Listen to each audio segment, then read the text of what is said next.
고개 숙여서 진심으로 사과의 말씀을 드립니다. 우리가 추구하는 나라의 모습이 민주공화국 주권 첫째, 이재명 정부의 문재인 정부의 빛과 그림자 역시 온전히 저의 몫입니다.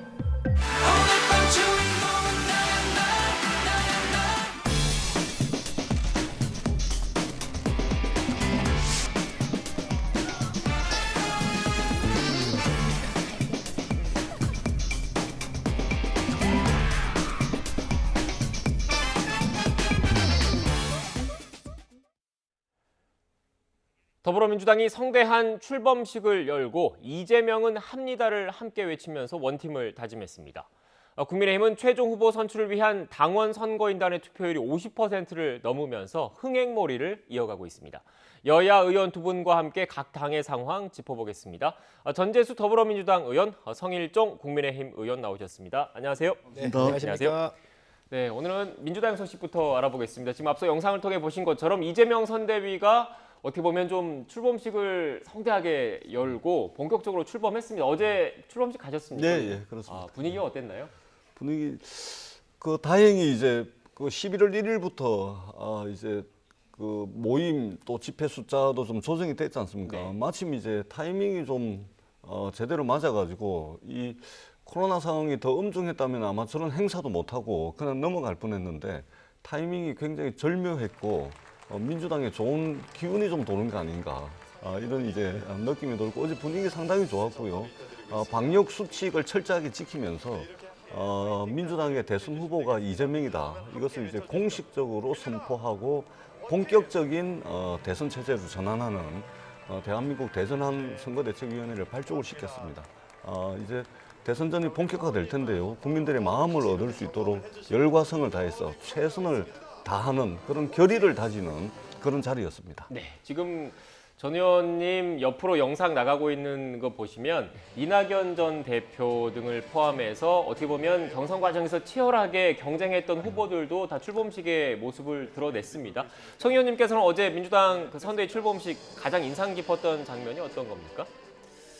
아무래도 부동산 폭등에 대한 사과한 것들이 이제 여당의 후보잖아요. 그러니까 사과하는 장면이 상당히 특이했다라고 보여지고 실질적으로 지금 문 대통령하고 차별할 수는 없지 않습니까? 그러니까 이 차별화에 대한 개념을 부동산으로 잡은 것 같아요. 그래서 부동산으로부터 많이 지금 외면받고 있는 이런 세대들에 대한 메시지를 좀 사과를 통해서 강하게 주려고 했던 거 아닌가 그런 생각이 좀 들었고 또 제가 봤을 때는 외적으로는 화려했다라고 보여집니다. 그러나 내적으로는 굉장히 피나지 않나. 그래서 외화 내빈의 그런 모습인데 제가 뭐 여당을 깎아내리려고 하는 게 아니고 오죽했으면 이 경선에서의 컨벤션 효과를 못 누리고 이런 행사를 많은 돈을 들여서 할 정도로 지금 이재명 후보가 상당히 다급해져 있다라고 판단을 하고 있습니다. 네. 부족한 걸 좀 말씀해 주시면 저희들이 채우도록 하겠습니다.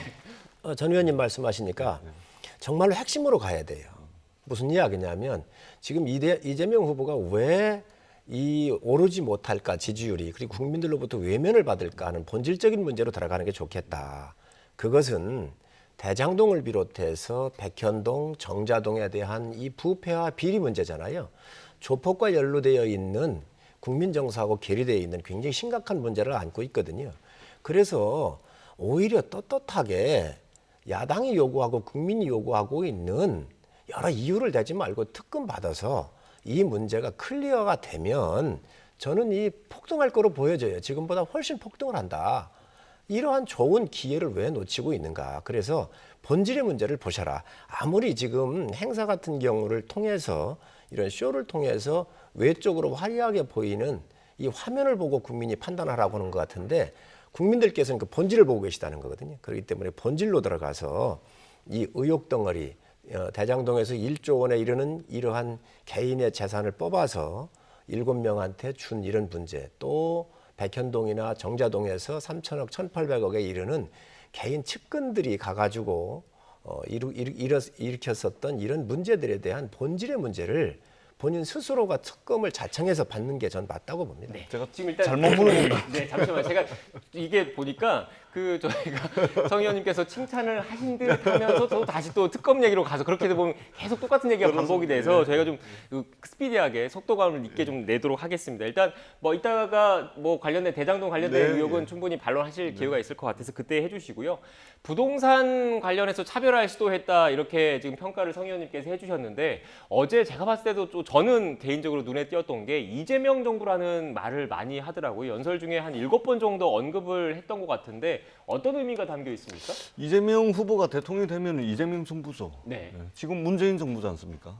예, 그러니까 이것은 당연한 것이고 그만큼 이제 집권에 대한 강력한 의지를 표명한 것이고 저는 크게 뭐 별다른 의미가 없다고 생각을 합니다. 네. 이재명 후보가 대통령이 되면 당연히 이재명 정부가 된다 이 말씀을 드리고 그다음에 이 부동산 문제 말씀을 하셨는데 문재인 대통령께서도 주무장관은 물론이고 국토부 장관은 물론이고 대통령께서도 수차에 걸쳐서 부동산으로 고통받는 우리 국민들께 사과를 드렸습니다.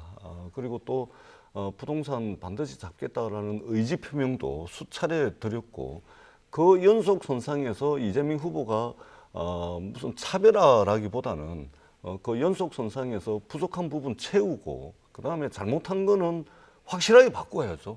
그렇기 때문에 부동산 개혁을 어제 이제 중점적으로 말씀을 하신 거고 오늘 1차 선거대책위원회에서도 주요한 이제 말씀의 요지가 부동산 문제였습니다. 그래서 전 세계적인 과잉 유동성 때문에 자산 가치에 거품이 끼는 측면이 있었지만 일국적 차원에서 부동산에 관한 정책 수단 이것을 효율적으로 시장에 좀 내놓는 이런 부분도 반드시 필요하거든요. 그래서 이재명 후보가 대통령이 되면 부동산만큼은 반드시 잡아나가겠다. 그리고 지금 환경이 굉장히 좋습니다. 이제 금리도 일정 부분 오르고 이제 과잉 유동성이 이제 좀 이제 재정 당국으로 이제 흡수가 될 것이기 때문에 그리고 마침 국민의힘에서도 부동산 개발 사업에 있어서 공익성의 강화, 공익 환수 이 부분에 대해서 집중적으로 문제 제기를 하고 있기 때문에 네. 이번 정기국회에서 부동산 개발 이익 과정에서 발생하는 여러 가지 불로소득 이런 부분들 과도한 민간 개발 이익 이런 부분들은 공공으로 반드시 환수할 수 있는 그런 절호의 기회다. 야당도 좀 협조를 해줬으면 좋겠다. 네. 이 말씀을 드리겠습니다. 일단 또 어제 지금 이재명 후보가 또 얘기한 것 중에는 지금 1호 공약을 발표를 했는데 1호 공약에서 기본소득이 아니라 성장을 언급을 했습니다. 이 성장을 언급한 것에 대해서 성 의원님께서는 어떻게 보십니까? 제대로 짚은 거죠. 성장보다는 늘 분배 쪽에 앞서 있잖아요. 그러니까 성장 없이는 국민들한테 파이가 커지지 않고는 분배가 될 수가 없잖아요. 그러니까 이재명 지사가 그동안 이 인기적 중심으로 계속해서 기본 뭐 소득 그다음에 기본 주택이 말도 안 되는 정책들이거든요. 그런데 이 공감을 못 얻고 내부의 경선 과정에서 문제점들을 많이 노정을 했거든요. 그러니까 성장으로 돌아왔는데 그건 뭐 잘한 일이라고 보여집니다. 그래서 그 부분에 대해서는 아주 잘 짚었다라고 보여지는데 또 언밸런스 나는 게 있어요. 성장을 얘기하면서 재난지원금을 주자 그러잖아요. 이게 맞지 않는 얘기예요. 그리고 또 재난지원금도 그렇습니다. 후보입니다. 경기도지사 할 때는 재난지원금을 줄 수 있는 권한과 결재권이 있거든요. 집행권이 있거든요. 그런데 지금은 후보예요. 그러면 야당의 후보가 그럼 뭐 하자 그러면 이 정부가 들어줄 겁니까? 그런데 여당이 그걸 또 받고 나오면서 이 예산에 태우겠다고 그러잖아요.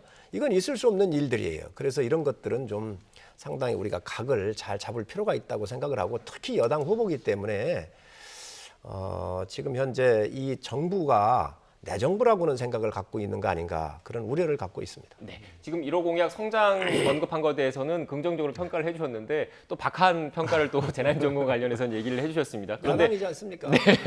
그런데 오늘 또 김부겸 국무총리가 관련한 발언이 좀 있었습니다. 재난지원금 뭐 이야기가 좀 나오니까 당장에 정부의 재정 여력이 없다 이렇게 좀 언급을 했는데 나중에 좀 어떻게 보면 그 당과 정부 사이에 갈등 소지가 있을 가능성은 없겠습니까?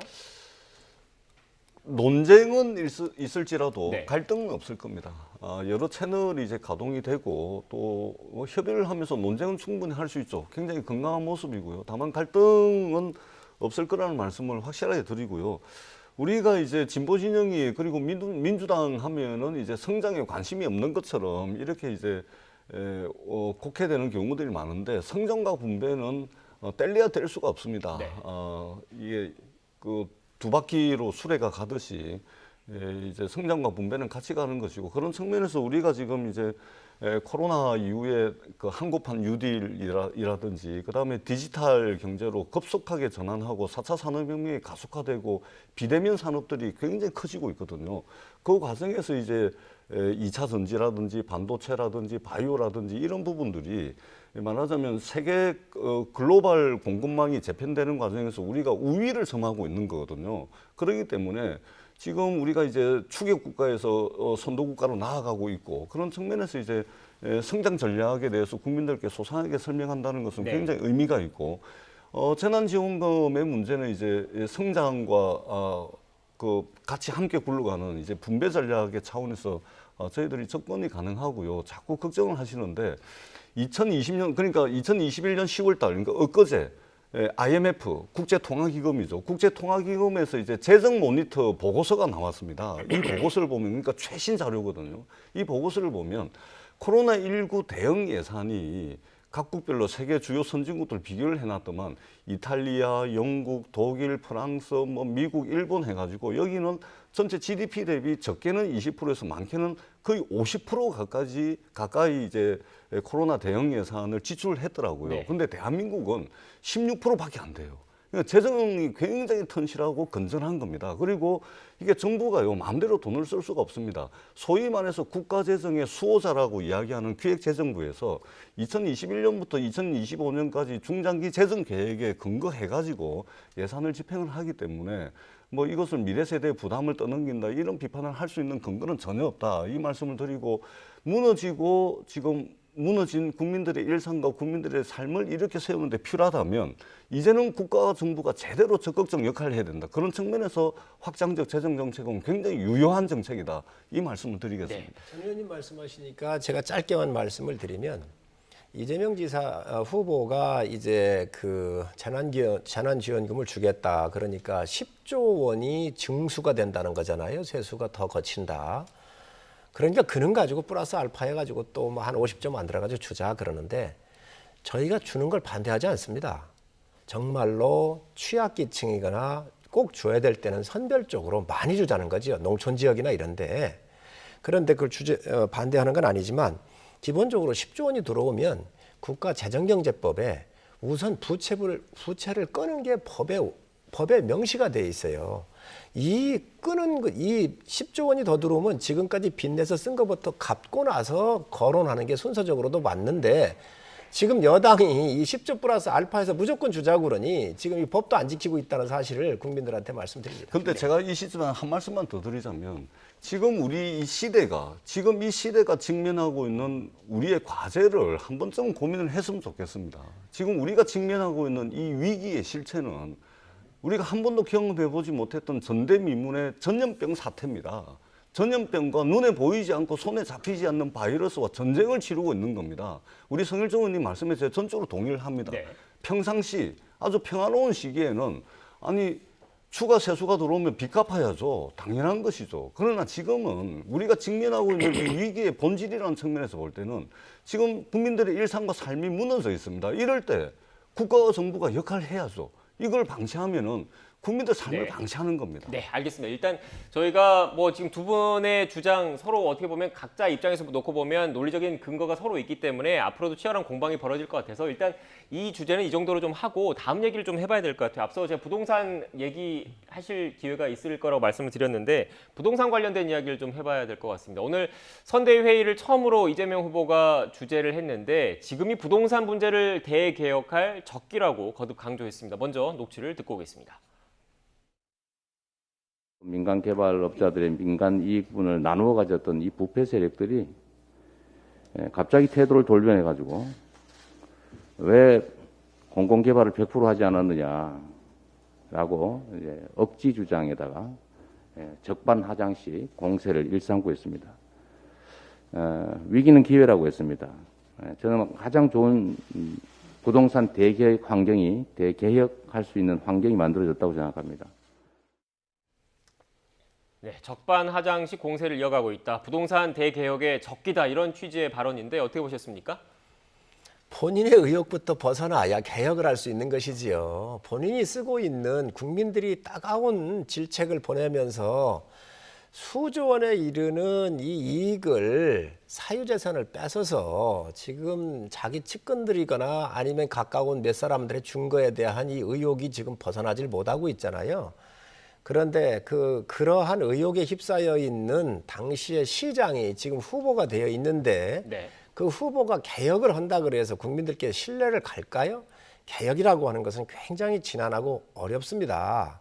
그렇다고 한다면 자기가 받고 있는 그 의혹으로부터 벗어나고 그 개혁을 해야 공감을 받는 것이죠. 개혁은 국민의 공감하에서 이루어지는 거잖아요. 누구 한 사람에 의해서 이거 하자 해서 되는 게 아니에요. 모두의 힘을 모아야 돼. 여야와 국민의 모험에 힘을 모아야 되는데 이 의혹으로부터 벗어나야 이 개혁하자고는 이 방향성에 대해서 정당성을 가질 수 있죠. 네, 의혹을 먼저 벗어야 된다. 이런 말씀이신 것 같은데 어떻게 보십니까? 이재명 저희들이 백발양보해서 정말 백발양보해서 이재명 후보의 그 의혹이 있다 칩시다. 일부 의혹이 있는 것도 뭐 인정합니다. 네. 그런데 의혹 말고 실제 돈 받은 세력, 실제 금전적 이득을 본 세력, 경제적 이득을 본 세력은 드러나 있지 않습니까? 곽상도 의원 아들 50억 받았잖아요. 국민의힘 5선 국회의원의 원내대표 하셨던 원유철 의원 고문으로 해가지고 돈 얼마 받았습니까? 그리고 그 돈 받고 무슨 역할을 했죠? 의혹이 앞섭니까? 실제 금전적 이득 돈 받은 사람이 다 드러나 있지 않습니까? 이제는 국민들로부터 지탄을 받고 있는 이 부동산 과도한 민간의 개발 이익이 공공으로 환수되는데 이번에 정기국회 법이 제출되어 있습니다. 저희들 의원총회를 통해서 당론으로 정할 겁니다.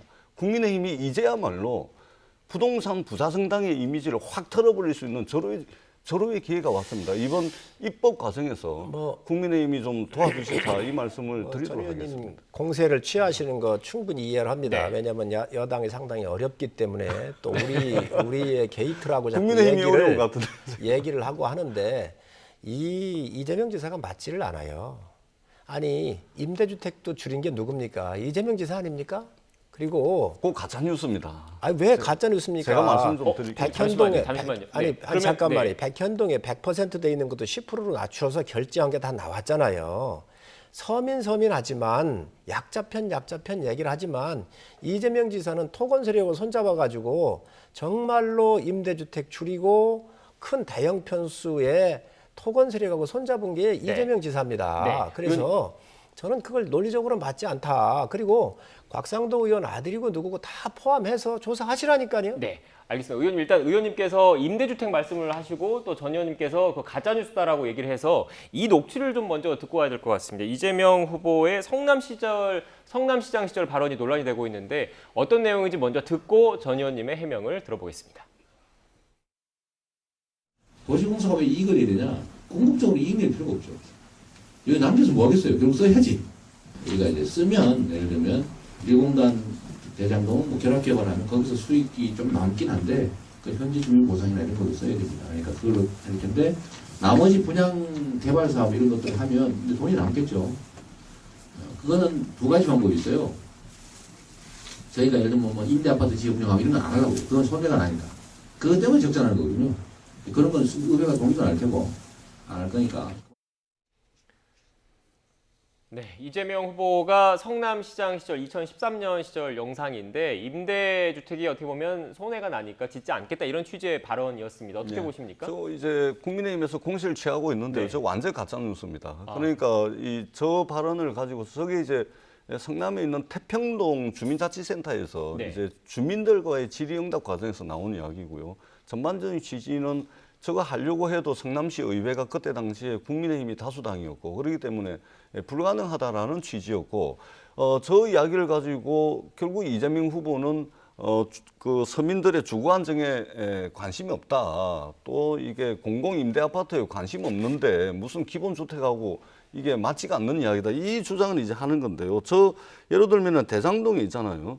대장동에 그 이제 임대 아파트 부지를 줄여 가지고 임대 아파트 짓는 것을 확 줄여버렸다. 이 주장들을 이제 하시는데 그것은 뭐냐면은 그 줄어든 임대 아파트 부지를 LH가 100% 다 사들입니다. 100% 사들여가지고 거기에다가 뭘 짓느냐면은 신혼희망타운, 신혼희망타운을 이 전체 이제 1123세대를 짓기로 했는데 이 분양형과 임대형의 차이만 있을 뿐이지 신혼희망타운으로 해가지고 임대 아파트 부지만큼 공공 그 주택을 다 지었다 이 말씀을 드리도록 하겠습니다. 그러니까 임대주택이라든지 양질의 그리고 아주 낮은 임대료로 장기간 마음껏 거주할 수 있는 임대 아파트 또는 공공 아파트를 짓는 이 부분에 대해서 이재명 지사가 말을 바꾼다. 이거는 전혀 가짜 뉴스다. 이 말씀을 네, 드리도록 발언의 하겠습니다. 전체 맥락을 봐야 된다는 말씀이신 그렇습니다. 것 같은데 어떻게 보셨어요? 민주당은 다 가짜 뉴스예요. 정말 그렇게 얘기하는 누군가가 자료를 만들어주는 사람들이 가짜 뉴스를 또 만들고 있다고 생각을 하고 이재명 지사가 나오셔가지고 본인 입으로 얘기를 하셨잖아요. 임대주택을 지면 적자가 나기 때문에 적자 내면 안 된다라고 얘기를 하잖아요. 그리고 대장동에 1822억을 받아온 임대주택 부지도 되팔면서 거기에 분양주택으로 돌렸잖아요. 아까 말씀드린 그거 안 잠깐만요. 되라니까요. 아니 잠깐만요. 그리고 아까 말씀드린 백현동에도 100% 이제 100% 되어 있는 임대주택 부지를 10% 낮췄잖아요. 저는 서민 편에 서서 약자 편에 선다고 얘기했었던 이재명 지사의 이야기가 지켜지길 바랍니다. 그런데 그런 것들이 다 안 맞는 거예요, 지금. 그렇기 때문에 국민의 의혹이 있고 이분의 말에 대해서 신뢰를 하지 못하는 거 아니겠습니까? 그래서 저는 이런 부분들을 후보가 검증대에 올라서 정확하게 하셔라. 그래서 다시 한번 말씀드리지만 지금 이 대장동을 비롯해서 이 정자동과 백현동의 이 문제들은 후보 스스로가 밝혀주고 후보 스스로가 이것을 증명해내야 되거든요. 이거를 과감하게 하셔라. 그리고 양심껏 하셔라 말씀드립니다. 네, 또 같은 말씀 하시는데 짧게 팩트만 말씀드리겠습니다. 대장동에 이제 1120세대 가운데 신혼희망타운 371세대를 뺀 749세대를 공공분양으로 전환했다. 이렇게 이제 말씀을 하시는데 이거는 허위 사실이고요.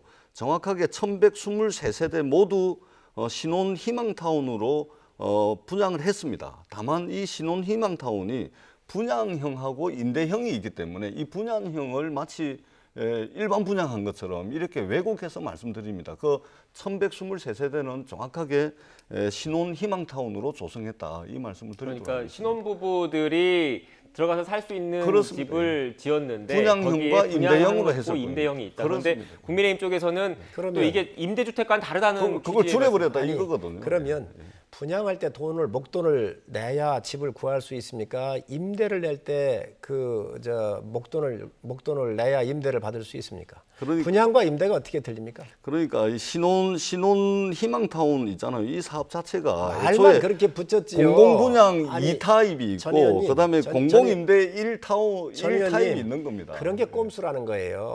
임대를 지으면 서민들이 임대료만 들어가서 살 수 있습니다. 보증금을 내고 분양은 수억씩 들어가야 그 집을 갖는 거예요. 선택할 수 있는 옵션을 드린 겁니다. 옵션을. 이름만 아주 그렇게 붙여가지고 말이에요. 신혼타운하고선 분양을 한 거예요.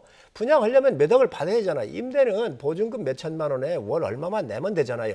이런 꼼수 부리지 말라는 거예요. 꼼수가 아니고요. 그 사실입니다. 신혼분들에게 이제 선택을 할 수 있는 옵션을 드린 거고요. 이거는 큰 틀에서 보면 공공임대 주택이라고 보시면 되는 겁니다. 일단 제가 아니, 전- 분양을 했는데 어떻게 오늘 또 공공임대가 주제가 많아서. 분양형이 있고 네. 임대형이 네, 있는 알겠습니다. 잠시만요. 일단 두 분 말씀 좀 정리를 하면 지금 성 의원님은 결국 그 어떻게 보면 진짜 임대료만 내고 매월이든 이렇게 임대료만 내고 들어가서 사는 임대주택 비율이 실제로 줄었다라는 취지의 주장이신 거고 전 의원님은 아니다. 어떻게 보면 신혼부부라는 이런 계층을 위해서 그렇죠, 예.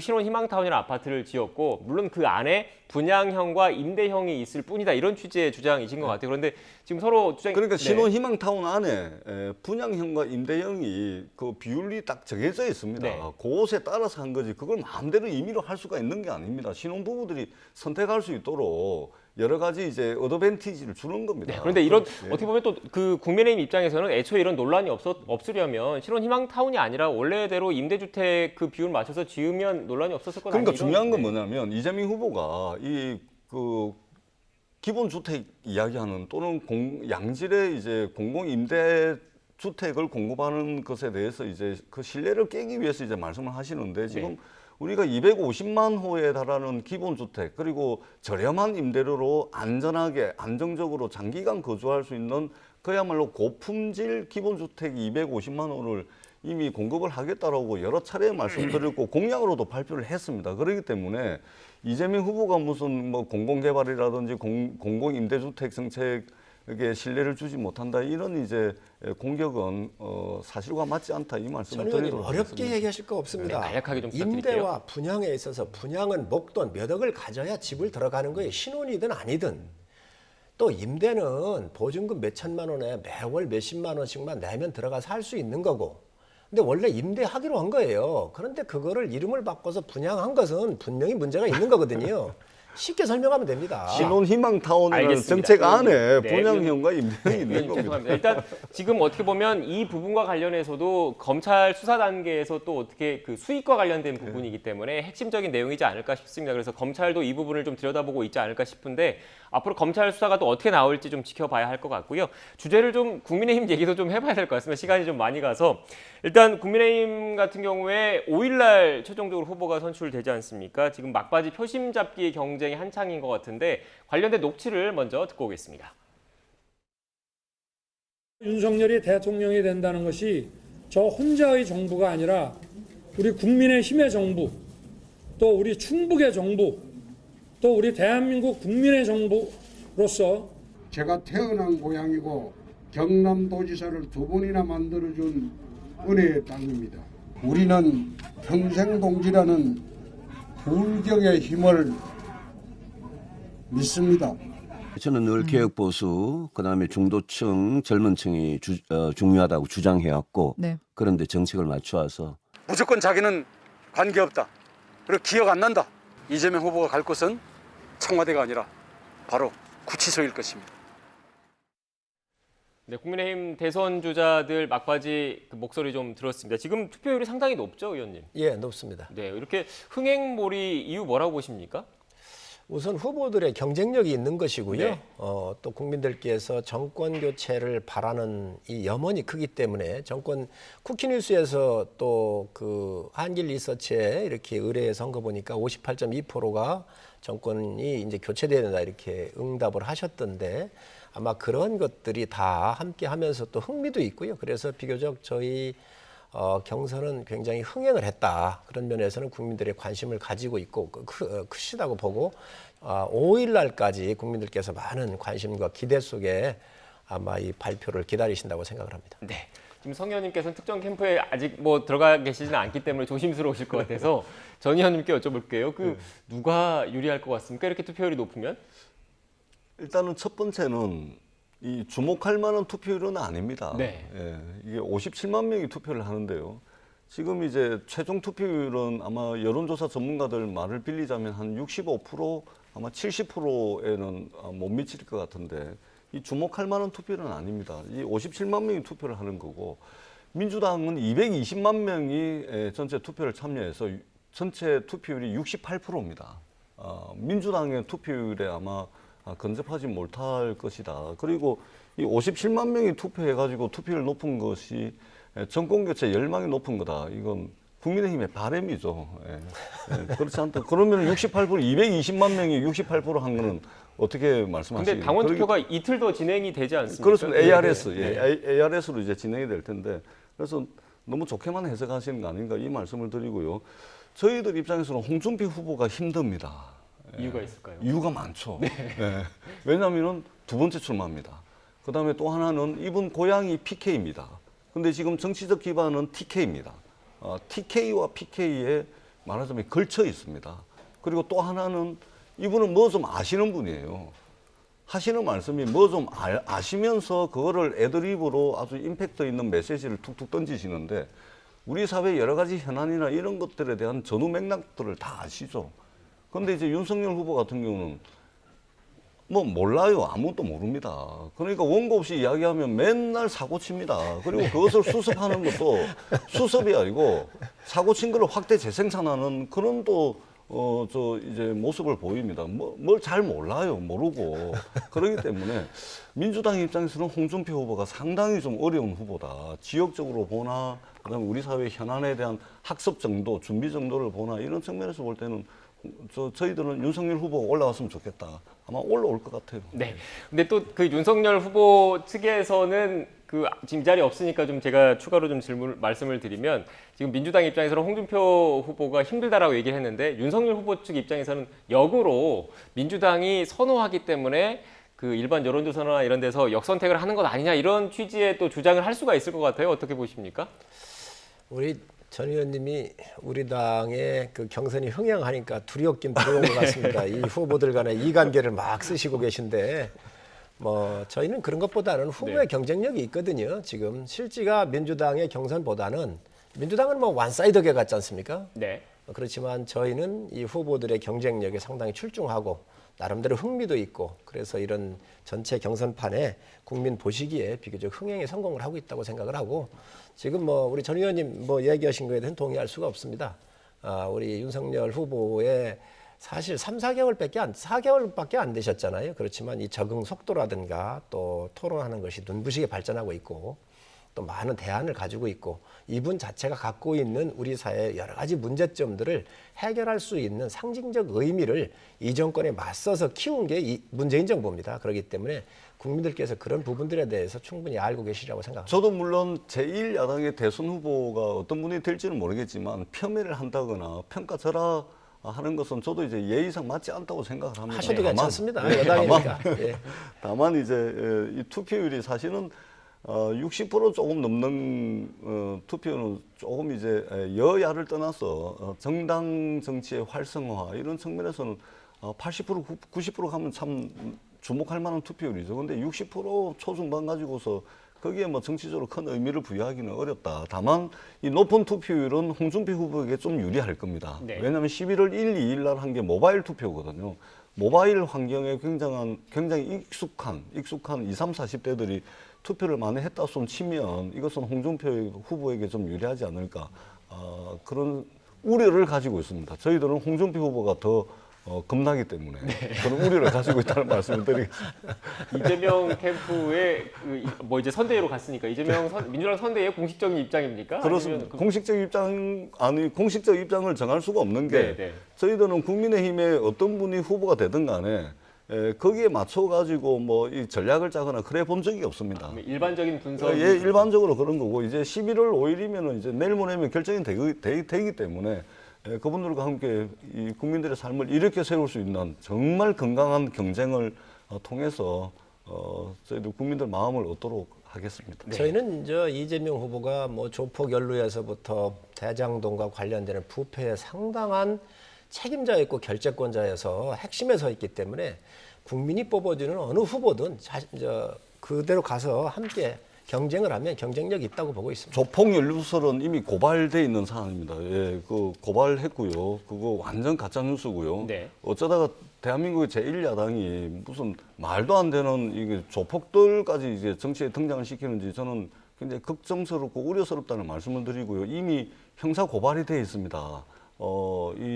이 조폭이 함부로 이제 말씀을 좀 안 해주셨으면 좋겠다. 이 말씀을 드리겠습니다. 저희도 사실 대권 후보기 때문에 그런 부분에 대해서는 조심해달라고 하는 말씀에 동의를 합니다. 그러나 이재명 지사 방에 가서 의자에 앉아가지고 다리를 아닌 사람으로 드러났잖아요. 잠깐만요. 그 아닌 사람으로 드러났습니다. 이 다리를 꼬고 있는 모습에서부터 아닌 사람으로 드러났습니다. 지금 의전 비서관을 하고 있는 분이 그쪽에 연루돼 있었고 여러 가지 이런 정황들이 봤었을 때는 저는 이재명 지사께서 정말로 이거 스스로 증명해내시는 게 맞다고 생각을 하고 있습니다. 저희가 시간이 다 돼서 앞서 말씀하신 것처럼 지금 이런 국민의힘 쪽에서 말을 하고 있는 그런 것도 이른바 조폭 연루 의혹에 대해서도 지금 검찰과 경찰 쪽에 고발장이 들어간 거잖아요. 들어가 있고 그 책상에 의자 위에 책상 위에 발 올리고 있는 사람은 조폭하고 아무 상관없는 그 IT 업계에 사업을 하시는 분으로 이미 언론 보도를 통해서 다 사실로 밝혀진 것이고요. 아무리 대통령 선거가 이제 격화된다 하더라도 좀 뭐 격이 있는 뭐 그런 공격을 해야지, 무슨 말도 안 되는 조폭 가지고 이야기하는 것은 대통령 선거에 격을 좀 네, 떨어뜨린다 이런 알겠습니다. 생각을 합니다. 저희가 지금 시간이 다 돼서 일단 뭐 관련된 뭐 내용 역시 지금 수사가 진행이 되면 또 수사 경과를 좀 지켜봐야 할 것 같으니까요. 그 부분도 좀 추가로 뭐 경과를 살펴보도록 하겠습니다. 지금까지 전재수 더불어민주당 의원, 성일종 국민의힘 의원과 함께 전국 현안에 대한 이야기 나눴습니다. 오늘 말씀 고맙습니다. 고맙습니다. 네, 감사합니다.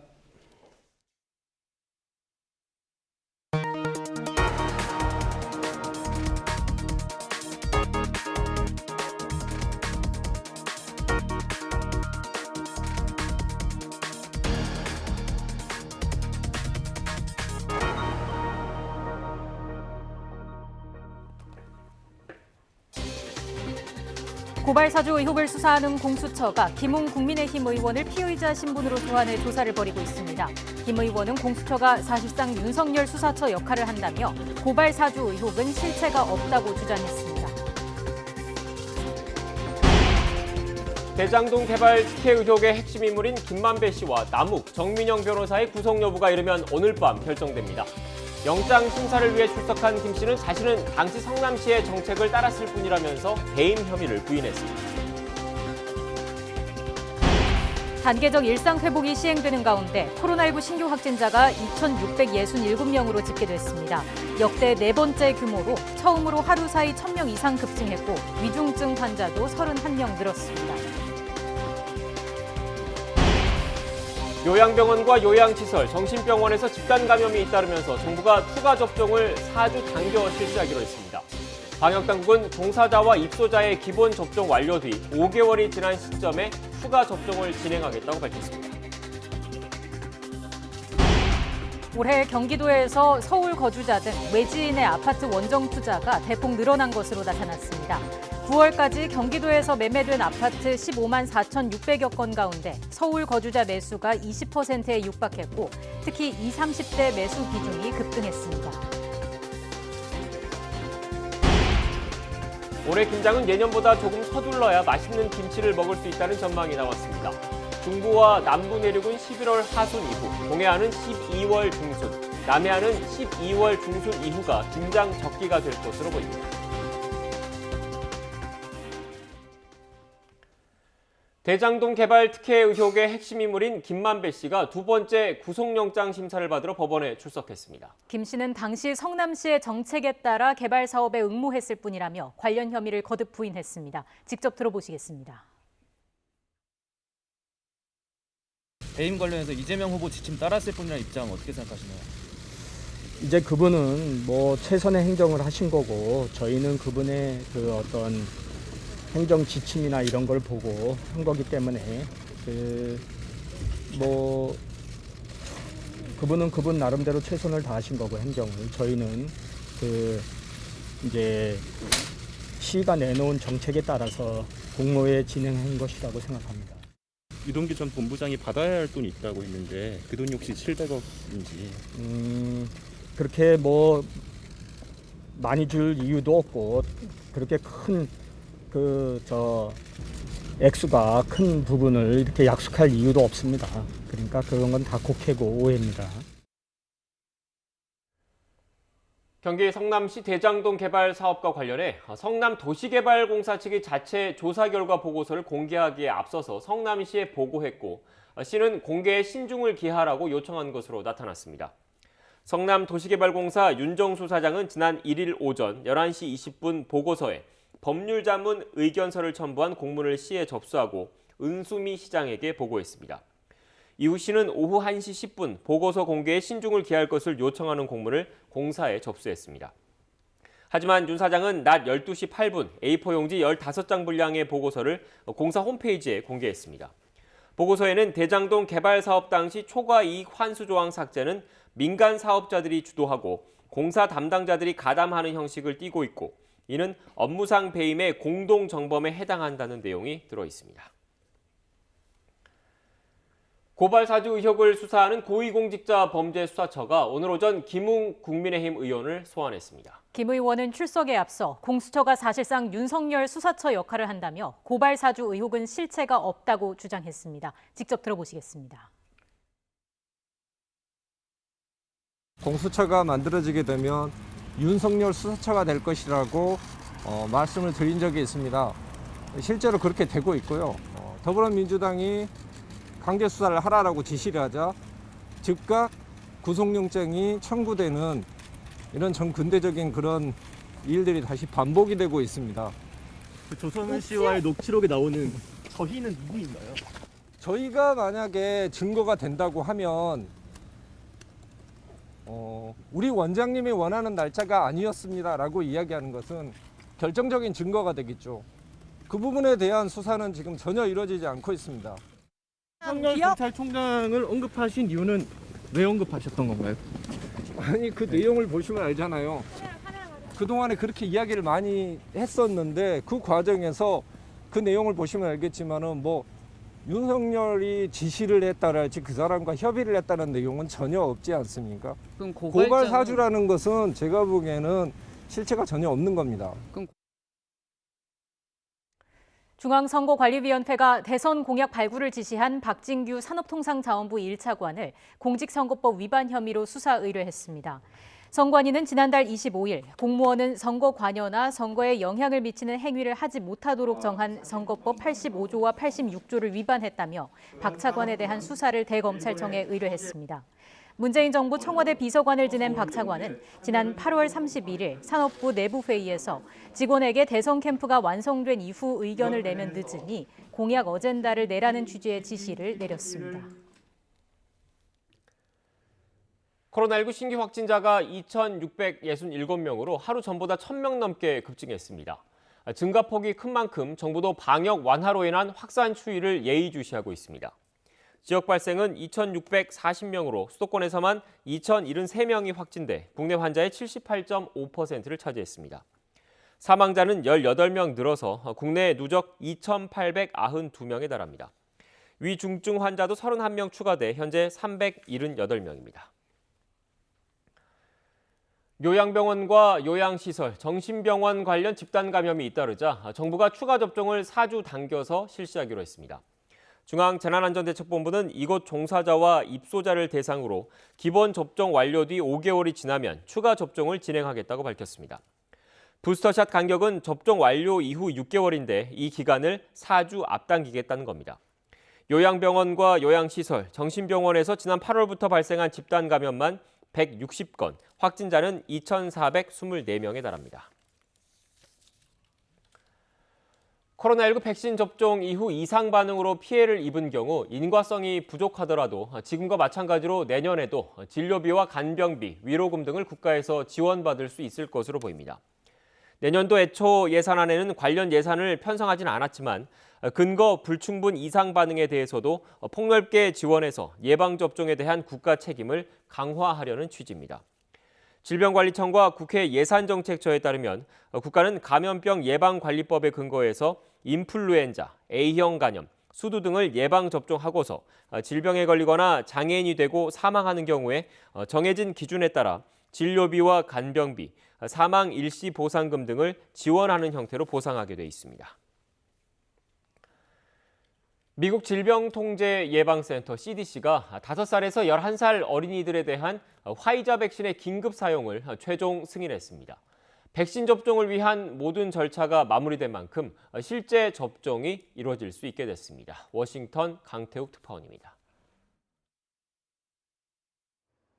로셸 웰렌스키 CDC 국장이 어린이 백신에 대한 긴급 사용을 최종 승인했습니다. 이에 따라 대상 어린이들에게 백신 접종을 하기 위한 행정 절차는 모두 마무리됐습니다. 당장 백신을 맞힐 수 있는 셈이 된 겁니다. 이로써 사실상 유아를 제외한 모든 연령대의 미국인이 백신을 맞을 수 있게 됐습니다. 조 바이든 대통령은 이에 대해 세계적 대유행과의 전쟁에서 전환점이 될 것이라고 반겼습니다. 앞서 웰렌스키 국장도 자문위에 심사를 의뢰하면서 1년 만에 모든 연령대에 백신을 맞힐 기회가 생겼다며 조기 승인을 강력히 시사했습니다. And today you have the opportunity to review those data, discuss the benefits of expanded vaccination, consider the risks, and make a recommendation that is likely to have tremendous impact. CDC 자문위는 토론에 이어 실시한 표결에서 만장일치로 승인을 권고하면서 화답했습니다. So we have a total of 14 yeses 0 no's, and so the motion passes, and the interim recommendation is now a recommendation by the ACIP. 미국 정부는 그동안 최종 승인이 나면 신속하게 접종을 시작하겠다는 의지를 밝혀왔습니다. 2주 이내에 첫 접종을 시작한 어린이의 경우 성탄절까지는 접종을 완료하겠다는 목표입니다. 화이자 측은 승인에 대비해 이미 수백만 회분에 대해 포장과 함께 배송을 준비해 왔습니다. 워싱턴에서 YTN 강태욱입니다. 대전 동구청 공무원들이 병가나 육아휴직을 내고 해외여행을 다녀왔다가 시 감사에서 적발됐습니다.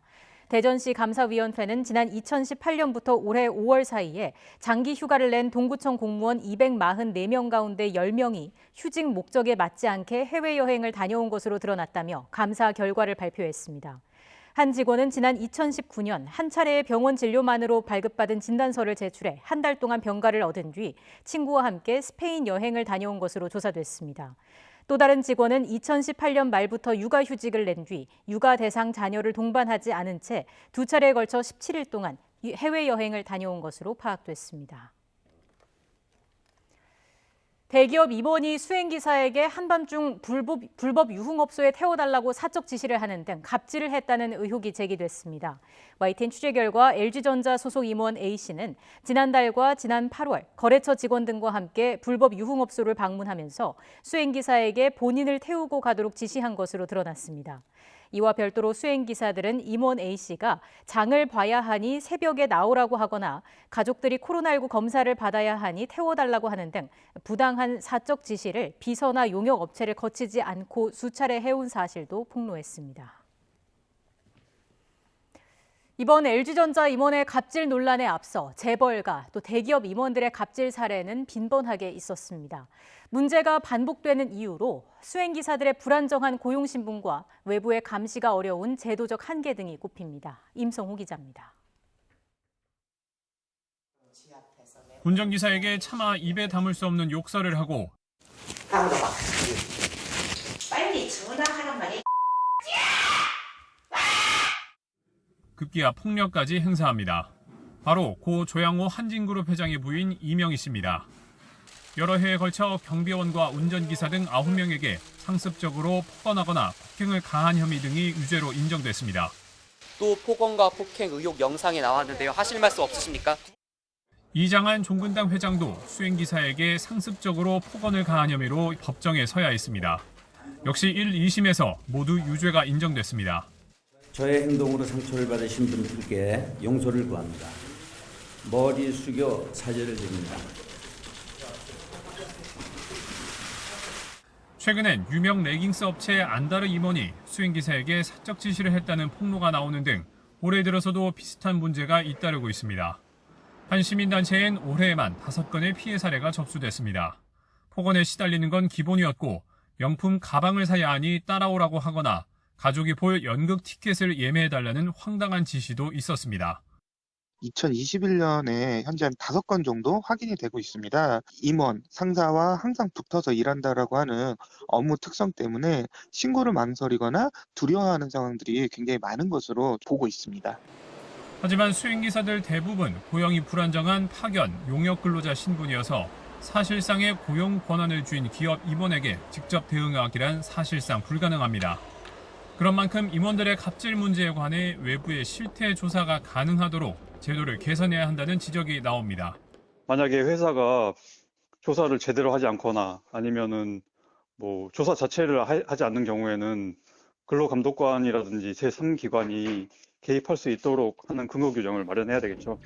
근본적으로는 수행기사 등을 포함한 파견 계약직들의 고용 안정성을 높일 수 있는 방안을 고민해야 한다는 목소리도 나오고 있습니다.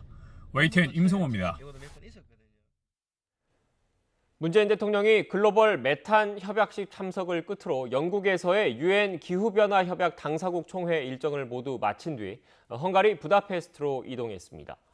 헝가리에선 정상회담 일정 등을 소화하고 슬로바키아와 체코, 폴란드 등이 참여하는 한 비세그라드 그룹과의 경제 협력 강화 방안을 논의할 예정입니다. 부다페스트 현지에서 백종규 기자입니다. 문재인 대통령의 영국 글래스고 마지막 일정은 이산화탄소 이외 특정 온실가스 감축을 위한 국제연대인 글로벌 메탄 협약식 참석이었습니다. 이 자리에서 오는 2030년까지 국내 메탄 배출량을 30% 감축할 것이라고 강조했습니다. 한국 또한 국제 메탄 서약 가입국으로서 국내 메탄 감축을 위한 노력을 책임 있게 실천하겠습니다. 관심이 모아졌던 기시다 후미오 일본 총리와의 만남은 성사되지 않았습니다. 문 대통령은 영국을 떠나 유럽 순방 마지막 국가인 헝가리로 이동했습니다. 헝가리는 우리 북방 외교의 출발점이 된 국가로 우리 정상의 헝가리 방문은 지난 2001년 김대중 전 대통령의 방문 이후 20년 만입니다. 문 대통령은 우선 아데르 야노시 헝가리 대통령과 빅토르 오르반 총리와의 회담을 통해 코로나, 기후변화 대응 등 양국의 협력 방안을 논의합니다. 또 헝가리와 슬로바키아, 체코, 폴란드 등 4개국이 참여하는 비세그라드 그룹과의 정상회담에도 참석합니다. 비세그라드 그룹은 유럽연합 안에서 경제 성장이 가장 빠른 곳으로 우리의 최대 수출 시장이자 650여 개의 우리 기업들이 진출한 핵심 투자처입니다. 이 때문에 문 대통령의 헝가리 국빈 방문 일정에는 우리 기업들의 경제 활동을 지원하는 한 비세그라드 비즈니스 포럼도 예정돼 있습니다. 기업들이 원활한 경제 활동을 이어나갈 수 있도록 직접 지원을 당부할 계획인데 최태원 SK 회장 등도 참석할 예정입니다. 문 대통령은 2차 전지와 디지털, 바이오 등 신산업 핵심 분야에서 지역 공급망 협력을 강화해 나가는 계기를 만들 계획입니다. 이와 함께 원자력 발전과 신공항, 방산 등의 분야에서도 협력을 이끌어낼 것으로 기대됩니다. 문 대통령은 이탈리아와 영국에서 연이어 열린 다자 외교 무대를 통해 평화 외교와 기후 외교에 집중했다면 헝가리에서는 우리 기업의 지원을 돕는 경제 외교에 주력할 것으로 예상됩니다. 부다페스트에서 YTN 백종규입니다. 헝가리를 국빈 방문한 문재인 대통령은 도착 이후 첫 일정으로 지난 2019년 유람선 침몰 사고로 한국인 관광객 20여 명이 목숨을 잃은 사고 현장을 찾았습니다. 희생자의 넋을 위로하고 구조와 수색을 전폭적으로 지원했던 헝가리 당국에 감사의 마음을 전했습니다. 이어서 부다페스트에서 홍선기 기자가 보도합니다. 지난 2019년 5월 헝가리 수도 부다페스트의 다뉴브 강에서 한국인 관광객들이 탄 유람선 허블레아니호가 사고로 침몰했습니다. 한국에서 구조대가 급파되는 등 대대적인 구조와 수색 작업에도 불구하고 한국인 26명이 숨지고 1명이 실종되는 대규모 인명 피해가 났습니다. 헝가리를 국빈 방문한 문재인 대통령은 공항 도착 직후 곧바로 사고 현장부터 찾았습니다. 현장에는 사고 희생자 넋을 기리는 추모 공간이 들어서 있습니다. Magyar és egy koreai vízhőzős munkája. Engedje meg, hogy újra kifejezzem együttérzésemet a áldozatok családtagjainak. 문 대통령은 우리 국민의 영혼을 위로한다는 글귀를 적은 꽃바구니를 헌화하고 희생자들의 넋을 위로했습니다. 또 추모 공간을 마련하고 추모 조형물을 건립해준 데 대해서도 고마움을 전했습니다. 많은 헝가리 국민들이 함께 걱정을 해주시고 또 태도를 보여주셨습니다. 또한 이렇게 영원히 그분들을 위해서 추모공원까지 알려주신 데 대해서 감사드립니다. 사고 당시 수색과 구조 작업을 적극 지원한 헝가리 정부와 국민들에게는 깊은 감사를 전했습니다. 청와대는 문 대통령이 국빈 방문 첫 일정으로 유람선 사고 현장을 찾은 것은 우리 국민의 안전을 보호하겠다는 의지를 담은 것이라고 설명했습니다. 부다페스트에서 YTN 홍성기입니다. 주요 20개국 정상회의와 UN 기후변화 협약 당사국 총회에 참석한 조 바이든 미국 대통령이 마지막 기자회견에서도 중국을 비판했습니다. 바이든 대통령은 현지 시각 2일 영국 글래스고에서 열린 당사국 총회 이틀째 회의 직후 가진 기자회견에서 중국과의 갈등에 대한 질문에 중국과 러시아가 참석하지 않은 것은 문제라고 답했습니다. 바이든 대통령은 우리는 참석했다. 이를 통해서 전 세계에 미국의 역할을 확실히 각인시켰다면서 솔직히 말하자면 중국이 참석하지 않은 것은 큰 실수라고 비판했습니다. 도널드 트럼프 전 미국 대통령이 공화당 내 2024년 대선 주자 가운데 압도적인 1위를 기록한 여론조사 결과가 나왔습니다. 정치 전문 매체 더 힐은 현지 시각 2일 하버드대 미국 정치학센터와 해리스 여론조사의 조사에서 공화당 지지층과 무당파의 47%가 2024년 공화당 경선 때 트럼프 전 대통령을 지지하겠다고 응답했다고 보도했습니다. 이번 조사는 지난달 26일에서 28일 유권자 1,578명을 대상으로 진행됐습니다. 탈레반 정권이 들어선 아프가니스탄의 수도 카불의 군 병원 인근에서 폭탄 공격과 총격전이 발생했습니다. 최소 19명이 숨지고 50명 이상이 다친 것으로 전해졌습니다. 이상순 기자입니다. 아프가니스탄 카불의 한 병원 입구. 여기저기 사람들이 쓰러져 있고 총을 든 군인들이 잔뜩 긴장한 채 움직이고 있습니다. 비슷한 시각 멀리서 본 병원 위로 시커먼 연기가 솟아오릅니다. 현지 시각 2일 아프가니스탄의 수도 카불의 군병원에서 폭탄 공격과 총격전이 벌어졌습니다. دیگه باز من خود کشیدم برآمدم از دیدم که یک ذره جور هستم کشیدم برآمدم دیگه بسیار قوی بود یعنی تو باز اینطوری دوم بیخی قوی زو بود. 이번 공격으로 어린이와 여성 등 최소 19명이 숨지고 50명 이상이 다쳤습니다. 테러범은 모두 6명. 병원 입구에서 폭탄을 터뜨리고 병원에 진입하려 했지만 탈레반 군인들이 격퇴했습니다. والحمدلله وسه در کل ساحه دی تامین دی شرط مشکل نسته کی هوا شهیدان و زخمیان ملګری روغتونات انتقال شوی دي فی الحال وضعیت نرماله. 배후를 자처하는 단체는 아직 없지만 순위파 극단주의 테러 단체 이슬람 국가 IS가 지목되고 있습니다. 아프가니스탄의 최근 자폭 테러 대부분은 IS의 아프가니스탄 지부격인 ISK의 소행입니다. ISK는 지난 8월 26일 카불 국제공항 자폭 테러로 180명을, 지난달 8일과 15일에는 쿤두즈와 칸다하르의 시아파 이슬람 사원에서 자폭 테러를 감행해 100명 이상을 숨지게 했습니다. ISK는 미국과 평화협상을 벌인 점 등을 지적하며 탈레반과 극심하게 대립하고 있습니다. YTN 이상순입니다. 미국 전기차 업체 테슬라가 탑재된 소프트웨어 결함으로 12,000대를 리콜 중이라고 로이터 통신 등이 현지 시각 2일 보도했습니다. 미국 도로교통안전국에 제출된 문건을 보면 최근 테슬라는 2017년부터 현재까지 미국에서 판매된 차량 가운데 11,704대를 리콜 중인 것으로 파악됐습니다. 차량에 탑재된 소프트웨어 결함으로 전방 충돌 경고가 제대로 이루어지지 않고 긴급 제동 장치가 갑자기 활성화되는 등 주행 시 문제가 발생할 위험이 있다는 것이 리콜 사유입니다. 소비자 물가 상승률이 3% 선을 넘어서면서 통화당국인 한국은행의 고심도 깊어졌습니다. 물가를 잡으려면 기준금리를 더 높여야 하는데 경제 상황을 고려하면 마냥 금리를 올리기만도 어렵기 때문입니다. 보도에 조태현 기자입니다.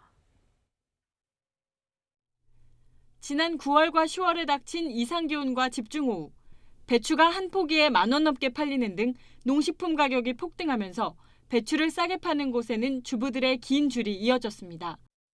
2010년대 초반은 그야말로 물가 폭등의 시기였습니다.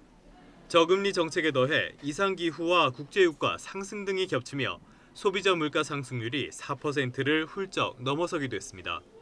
지금의 물가 고공행진도 배경은 비슷합니다.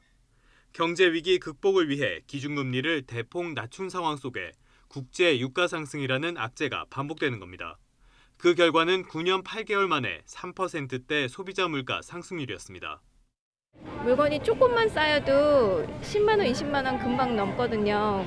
너무 많이 올랐죠. 1, 2년 전이랑은 많이 달라졌어요. 문제는 기준금리입니다. 일반적으로 기준금리를 높이면 시중의 자금이 감소해 물가를 안정화하는 효과가 있습니다. 반면 소비와 투자는 줄어드는 만큼 전반적인 경제 상황에는 부정적인 영향을 미치게 됩니다. 한국은행이 추가 기준금리 인상을 예고하긴 했지만 경기 회복을 위축시킬 수 있다는 우려는 여전합니다. 아직까지 코로나가 끝나지 않은 상황이고 올해보다도 내년에 경제 성장률이 낮아질 가능성이 있는 상황 속에서 자칫 경기에 부담 요인으로 작용할 가능성도 있을 것으로 보입니다. 기준금리를 빠르게 올려 물가를 잡을 것인가 아니면 경기 회복을 우선할 것인가. 이달 말 기준금리를 0.75%에서 1%로 인상하는 게 확실시되는 가운데 내년엔 어떻게 할 것인지 한국은행의 저울질이 이어질 전망입니다. YTN 조태현입니다. 최근 중국의 헝다그룹 위기와 전력난 등 중국 내수 지표 둔화에도 불구하고 우리나라의 대중 수출은 양호한 흐름을 지속하고 있고 그 배경에는 대중국 수출 비중의 40%를 차지하는 반도체가 있다고 한국은행이 설명했습니다. 한국은행 조사국 김선진 과장은 우리나라의 대중 수출 규모가 꾸준히 성장해 올해 7월부터 코로나19 확산 이전 수출 호조기인 2018년의 월 평균 135억 1천만 달러 수준을 넘어섰다고 설명했습니다. 대중 수출은 5월에 132억 달러, 6월에 130억 달러 선을 유지하다가 7월에 135억 9천만 달러를 기록한 이후 8월에 138억 8천만 달러, 9월 143억 달러, 10월 143억 9천만 달러를 기록하면서 완전 회복세를 보이고 있습니다. 인터넷이나 스마트폰을 통한 식음료나 농축수산물 주문 규모가 처음으로 3조 원을 돌파했습니다. 통계청이 오늘 발표한 9월 기준 온라인 쇼핑 동향을 보면 식품 거래액은 3조 365억 원으로 통계 작성 이래 최대치를 기록했습니다. 비슷한 품질의 주방용 세척제라도 가격은 최대 2배 차이가 나고 있는 것으로 확인됐습니다. 이 같은 사실은 한국소비자원이 시중에 유통되는 주방 세척제 7개 제품의 성능과 경제성 등을 평가한 결과 드러났습니다. 애경산업의 홈백신과 DH산업의 베이킹소다는 세척 성능에서 같은 점수를 받았지만 100ml당 가격은 각각 767원과 333원으로 애경 제품이 2배 이상 비쌌습니다.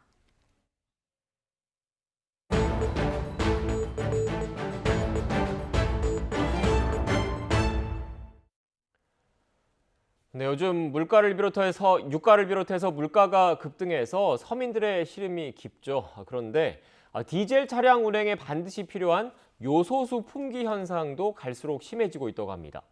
7배에서 10배의 웃돈이 붙을 정도인데 디젤 차량만의 문제가 아니라 요소를 이용하는 비료 문제도 심각해서 대책 마련이 시급해 보입니다. 취재기자 연결해서 자세한 내용 알아보겠습니다. 김상우 기자. 네, 김상우입니다. 네, 먼저 요소수가 도대체 뭔데 이렇게 문제가 되고 있는 겁니까? 네, 국내 화물차 대부분이 경유로 운행됩니다. 경유차, 즉 디젤차 배기가스에는요, 발암물질이 많아서 이를 줄이기 위해 요소에다가 증류수를 섞은 요소수 투입이 의무적입니다. 지난 2015년 이후에 등록된 차량은 요소수를 넣지 않으면 주행이 안 되는 등의 문제가 생기는 장치가 설치되어 있습니다. 국내 디젤 화물차 약 330만 대 중에 60%쯤인 200만 대에 장착되어 있습니다. 물론 디젤 승용차도 마찬가지입니다.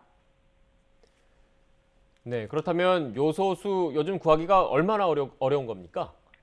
코로나19 사태 초기였죠. 지난해 초 너도 나도 마스크 구하기 난리였는데요. 바로 그 초기 상황과 비슷하다 이렇게 보면 될 듯 싶습니다. 보통 주유소에서 구하는데 가격이 이미 50%쯤 인상됐고요. 구매도 1인당 1개씩으로 제한하는 것이 보통입니다. 온라인 경우는 제가 살펴본 곳에는 10리터 한 통에 7만 원에 거래한다 이렇게 올라온 게 있었고요. 물론 호가입니다. 다른 사이트에서는 10만 원도 등장했습니다. 서너 달 전까지만 하더라도 만 원대였는데 7배에서 10배 이렇게 비싼 값에 매물이 나온 것입니다. 요소수가 없으면 운행이 안 되니까 부르는 게 값이나 마찬가지가 됐고 이 때문에 청와대 국민청원 게시판에는 요소수 대란이라며 민원이 줄을 잇고 있습니다. 네, 차 운행이 중단될 수도 있다. 이렇게 중요한 건데 최소한 공장이 국내에 있어야 되지는 않을까 싶기도 한데요. 바로 그 부분이 저도 궁금해서 알아봤더니 원래 국내 공장이 있었는데 망해서 지금은 생산을 안 하고 있습니다. 세계 요소 생산 1위가 바로 중국인데 저거로 국내 시장을 공략했기 때문인데요. 2011년경부터 그러니까 10년 전이죠. 국내 요소 생산업체들이 줄줄이 생산을 중단했습니다. 그 중국의 해관 청소 이런 곳이 있는데요. 그 대란이 확산된 것은 지난달 15일부터 바로 지금 보는 화면입니다. 그 해관 청소의 공문인데 중국이 우리의 관세청적인 해관 청소가 별도의 검역이나 검사 없이 수출이 가능했던 요소, 칼륨 비소나 인산 비료 등 총 29종의 비료 품목을 엄격한 검역을 거치도록 하면서 시작됐습니다. 말이 검역이지 중국이 자국에 우선적으로 공급하기 위한 수출 제한 조치다, 이렇게 풀이됩니다. 또 코로나 사태 발생 이후에 미국 등 그 서방국가와 양보 없는 대립을 이어가고 있는 중국이 올 들어서 호주산 석탄 반입을 중단했고요. 그 바람에 중국이 그 자국의 전력에 문제가 생기자 요소 수출을 전면 금지했습니다. 석탄에서 암모니아를 추출해서 요소를 생산하기 때문인데요. 근데 국내 요소 수입의 3분의 2가 바로 중국산인데 올해는 유난히 중국산 비중이 커서 9월까지는 거의 다다 97% 정도였습니다. 중국이 요소 수출을 가장 많이 하는 국가 순위를 제가 찾아보니까 1위가 인도인데 그 다음이 한국입니다. 연간 수출량은 56만 4천 톤이고요. 중국 요소 수출 총량의 14%쯤 됩니다. 네, 상황이 심각해 보이는데 그런데 앞서 중국 당국이 29종 비료 품목을 사실상 수출 규제했다 이렇게 언급했지 않습니까? 그러면 국내 비료 상황은 어떻게 되는 겁니까? 네, 제가 정부 관계자에게 물어보니까 요소 수입이 사실상 중국의 거의 100%나 다름없이 올해 같은 경우는 전적으로 의존 중이고 수입 요소 55만 톤 중에 22만 톤이 요소 비료로 이렇게 사용되는데 이건 역시 재고가 위태위태하다, 이렇게 언급했습니다. 요소 비료는 보통 작물 수확 전에 사용돼서 올해는 벼농사만 놓고 보면은 마무리가 돼 큰 문제는 없지만 다른 농작물에 사용되는 것을 감안해 보면은 가격이 작년 대비 현재 유통가의 2배 이상 이렇게 인상이 불가피하다고 합니다. 네. 그렇다면 정부는 이런 상황에 대해서 어떻게 대처하고 있습니까? 사실 지난달 초부터 한 달 전이죠. 요소 문제 심각하다, 이렇게 업계 중심으로 얘기가 나왔는데 정부가 어제 처음으로 관계부처 회의를 열었습니다. 급한 불을 꺼야 되기 때문에 일단 산업용 요소를 차량용으로 전환하는 방안을 긴급 추진하기로 했고요. 또 매점 매석 단속과 함께 러시아 등에서도 요소 수입을 추진하고 통관도 신속 처리해서 중국발 요소수 대란에 민간 합동으로 공동 대응하기로 했습니다. 전문가들이 이구동성으로 지적하는 것 하나 제가 덧붙이면요. 현재 미국이나 일본, 호주, 영국, 독일 등 각국은 중국 의존을 탈피한 원자재 공급망을 돈보다는 이번과 같은 중국발 위험, 리스크를 줄이기 위해서 생산시설과 공급망, 영어로 서플라이 체인망이라고 하는데 이런 것을 우방국과 함께 정비하고 있다는 점입니다.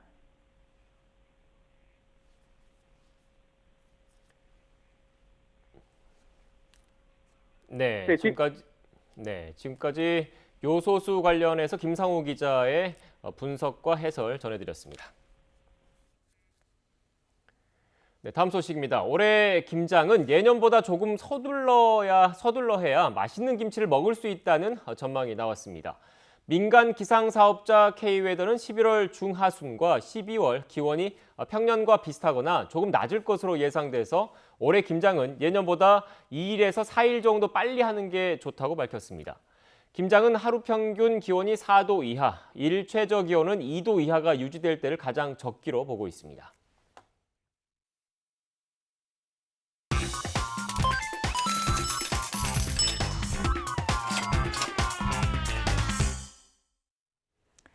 오늘의 경제 지표입니다. 먼저 국내 증시부터 보시겠습니다.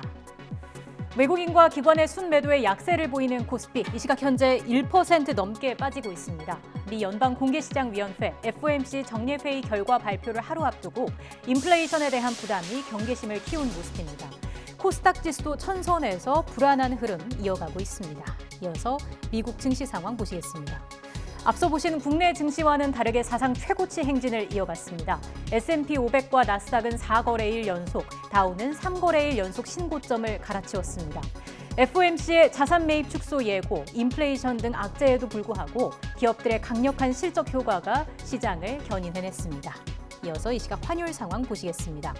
원달러 환율 1,180원대에서 거래가 되고 있습니다. FOMC 회의 결과 발표를 앞두고 관망세가 이어지는 만큼 환율 움직임은 제한될 것으로 보는 시각이 우세합니다. 위안 원 직거래 환율은 1위안당 184원 선 기록하고 있습니다. 마지막으로 국제유가 함께 보시죠. 이렇다 할 방향을 잡지 못했습니다. 주요 산유국들의 생산량 결정 회의를 이틀 앞두고 혼조세로 마감했습니다. 지금까지 오늘의 경제지표였습니다. 파란 하늘에 선선한 바람까지 완연한 가을 날씨가 이어지고 있습니다. 제 뒤로 하얗게 익어가는 억새 보이시나요? 억새뿐만 아니라 단풍도 절정에 이르면서 가을이 깊어가고 있습니다. 오늘은 낮과 밤의 날씨가 확연히 달라지겠습니다. 낮 동안에는 이렇게 맑고 선선한 날씨가 이어지겠지만 밤에는 중부지방에 비가 내릴 것으로 보이는데요. 비의 양은 5mm 안팎으로 많진 않겠지만 짧은 시간에 천둥 번개를 동반한 요란한 비가 지날 것으로 보이니까요. 퇴근길에는 우산을 꼭 준비하시기 바랍니다. 오늘 낮 기온은 서울 17도, 광주 18도, 부산 21도로 예년 이맘때 기온을 보이며 선선하겠습니다. 다가오는 토요일 제주도와 남해안을 시작으로 일요일과 월요일 사이에는 전국에 비 소식이 들어있고요. 이후에는 기온이 큰 폭으로 떨어져 날이 급격하게 추워질 전망입니다. 오늘까지 동해안을 중심으로는 너울성 파도가 높게 일겠습니다. 해안가 안전사고에도 각별히 주의하셔야겠습니다. 지금까지 YTN 원이다입니다. 네, 뉴스 마치겠습니다. 이어서 더 뉴스가 방송됩니다. 시청해주신 여러분 고맙습니다.